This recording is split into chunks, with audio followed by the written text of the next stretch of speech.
Hello, my name is Ali. I will be your host throughout this course. In this course, we will cover a question and answer session, and try to answer most of your questions regarding hybrid vehicles. So, let's get started. Can HVs run without gasoline? How far can HVs run, with only the electricity stored in the HV battery? No. HVs cannot run without gasoline. HVs can run a very limited distance, with only the HV battery. There are two ways to charge the HV battery: 1. Regenerative braking, and 2. The engine power. So, does the frequent use of the EV mode increase fuel efficiency? No. The EV mode runs the HV using only the motor, and not the engine. Fuel efficiency in the EV mode may be worse than that of normal mode, in which the system optimizes fuel efficiency. I don't understand. Let me explain. Fuel efficiency is remarkably high during the EV mode. However, after the state of charge or SOC has decreased to approximately 2 segments, the engine operates continuously to charge the HV battery. The engine operates this way regardless of vehicle driving conditions, which translates to less efficient fuel consumption. Therefore, the EV mode fuel efficiency tends to be worse than normal mode as a whole. I see. So, what makes Toyota's HVs so powerful? Good question. Toyota's HVs equipped with the THS or Toyota hybrid system successfully combine the advantages of both gasoline engines and electric motors. Interesting. You mentioned the THS. Could you tell me the difference between THS1 and THS2? In the THS2, a boost converter has been newly adopted inside the inverter assembly. The boost converter enables the THS2 to provide the power source voltage of 500 volts at a maximum to mg1 and mg2, while the maximum of the THS1 is 273.6 volts. Thus electric power is supplied with lower current and high efficiency is realized. Then, what kind of transaxle does the Toyota hybrid vehicle have?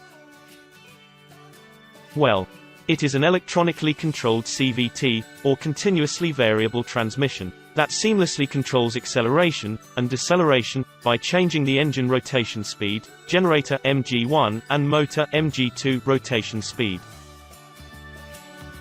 Interesting. You mentioned the SOC before. Is it normal that the SOC indicated on the energy monitor display never reaches full? Yes. The target SOC is not full, but approximately 6 segments. In addition, since the computer controls the SOC to run fuel efficiently, it is not necessary to worry if the SOC is low. Rather, when the SOC is low, it means the HV is looking for gooder chances to charge efficiently while driving. The SOC, indicated on the energy monitor display, drops while parking overnight. Does the HV battery naturally discharge so much? No. It concerns the display, and possibly the change will be within 1 segment, but it is not due to the discharge. This phenomenon is known as hysteresis. The engine installed in hybrid vehicles seems to be heavily burdened.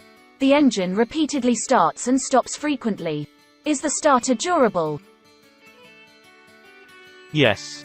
The engine installed in hybrid vehicles does indeed start more frequently than a conventional engine, but it does not necessarily mean there is a large burden on the engine. Well, you mentioned before that there are 2 ways to charge the HV battery. Among them is regenerative braking, but does engine braking work in hybrid vehicles? No. The motor mg2 essentially performs engine braking during regenerative braking. That's good to know. Then, does regenerative braking affect brake feel?